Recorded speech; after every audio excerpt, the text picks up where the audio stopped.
তো মানে চোখের জল ফালাই দিছে আমাকে দেখে, আমিও চোখের জল ফালাই দিছি। ওই যে মানুষে বলে না, যার কপালে যা আছে তাই হয়, কিন্তু আমার কপালে যা আছে তাই হয়েছে, এর বেশি কিছু তার হবে না। তারপরে দেখা গেছে ওইরকম কাজ করতে করতে ওর সঙ্গে আবার আমার সঙ্গে আবার বাপ হয়ে যায়। ওর সাথে আমার সাথে সম্পর্ক পুরোটা আগের মতো, সেম টু সেম আগের মতো যে সম্পর্ক করতাম ওর সাথেই করতাম, ঘুরতে যেতাম করতাম। কিন্তু আমার যে হাজবেন্ড ছিল উনি তো জানতো না যে ওই ছেলের সাথে আমার সাথে সম্পর্ক। যখন মানে ওর সাথে ঘুরতে যাই, ওর সাথে হাসি খুশিভাবে দিন কাটাই করি, তখনকার আমার হাজবেন্ড জানতে পারছে যে ওই সেই আমার আগের বয়ফ্রেন্ড, ওর সাথে আমার সাথে সম্পর্ক ছিল। তো এক পর্যায়ে আমার যে হাজবেন্ড উনি বলতেছে, শোনো একটা কথা বলি। আমি বললাম, কি বলো? সে বলল, দেখো এই যে টাকা পয়সা বাড়ি গাড়ি এগুলা দিয়া কি হবে? টাকা পয়সা তো আজ আছে কাল নেই, আমি বুড়ো হয়ে গেছি, আমিও মরে যাব, যাই হোক কোনো সমস্যা নাই। তো আমি বেঁচে থাকতে তুমি কোনো কিছু করো না। আসসালামু আলাইকুম দর্শক, সবাই কেমন আছেন? আশা করি সবাই ভালো আছেন। তো আপনাদের মাঝে আমি একটা গল্প নিয়ে আসছি, বাস্তব জীবন কাহিনী আমার, সে গল্প বলার জন্য আপনাদের মাঝে আসলাম। তো আমার এই ভিডিওটা সম্পূর্ণ শুনবেন, না টেনে। তো আমার নাম হচ্ছে যে সুরমি, আমার দেশের বাড়ি হচ্ছে নেত্রকোনা। তো আমার জীবনের লাইফে বাস্তব ঘটনায় আমি আপনাকে বলি। তো আমার কলেজের লাইফে একটা ছেলেকে আমি ভালোবাসতাম। আমরা একটু বড় লোক ছিলাম, আর আমি যে ছেলের সঙ্গে সম্পর্ক করতাম ওই ছেলেটা একটু গরিব ছিল। তো দেখা গেছে আমি যখন সম্পর্ক করছি ওর সঙ্গে, আমার অনেক জায়গা থেকে দেখতে আসে, কিন্তু আমার কোনো ছেলে পছন্দ হয়নি, কারণ আমি যার সাথে সম্পর্ক করি ওকেই আমি বিয়ে করব। কিন্তু বিয়ে করব, আমার বাবা মা ওর কাছে আমাকে দিতে চায় না, বা বিয়ে দিবেও না। তো যখন আমি কলেজে পড়ার পর তখনকার জীবনে ফার্স্ট ওই ছেলের সঙ্গে আমার সঙ্গে সম্পর্ক হয়, এবং কি তাকেই আমি ভালোবাসি। সেও আমাকে মন প্রাণ দিয়ে অনেক ভালোবাসে, আমিও তাকে ভালোবাসি। তো পর্যায়ে দেখা গেছে ওরা গরিব দেখে আমার বাবা মা বিয়ে দেয় নাই। তো অনেক জায়গা থেকে সম্বন্ধ আসে, আমার বাবা মার পছন্দ হয় না। এক সময় মানে কি বলবো আপনাদেরকে, সে একজন সরকারি চাকরি করে।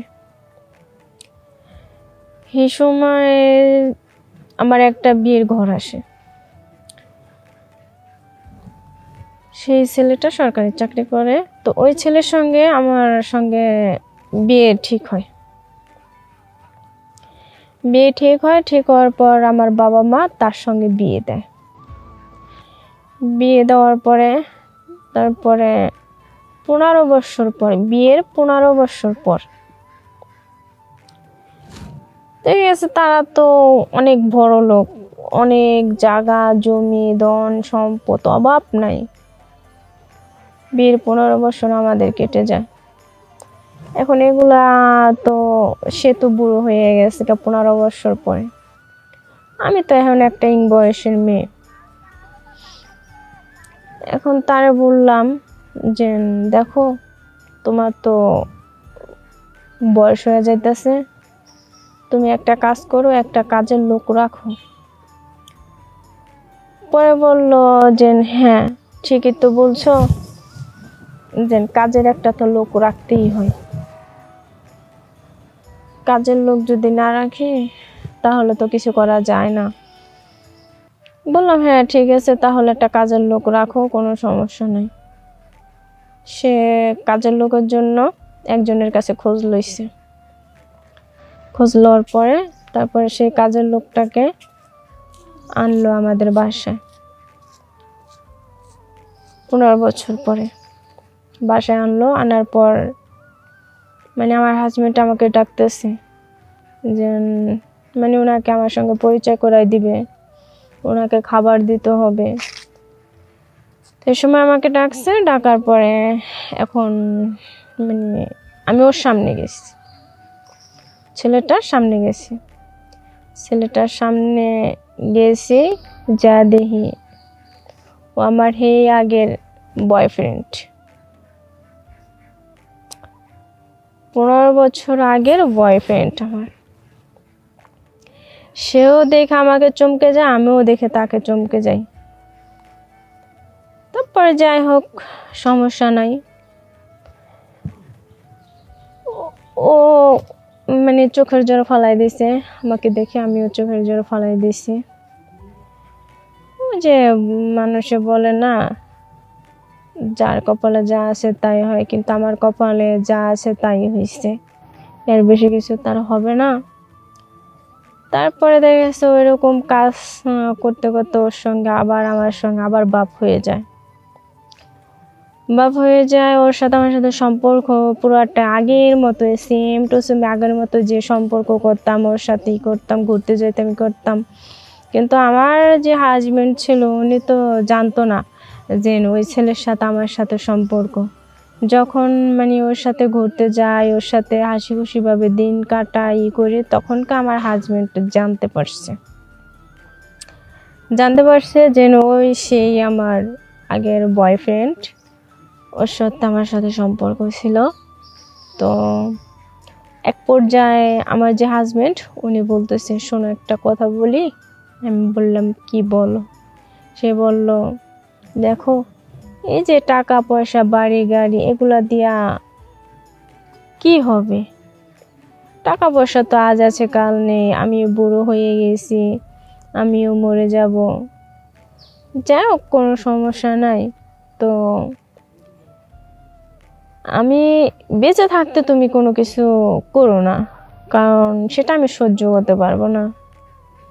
যখন আমি মারা যাই তখনকার তুমি বিয়ে করো, কোনো সমস্যা নেই।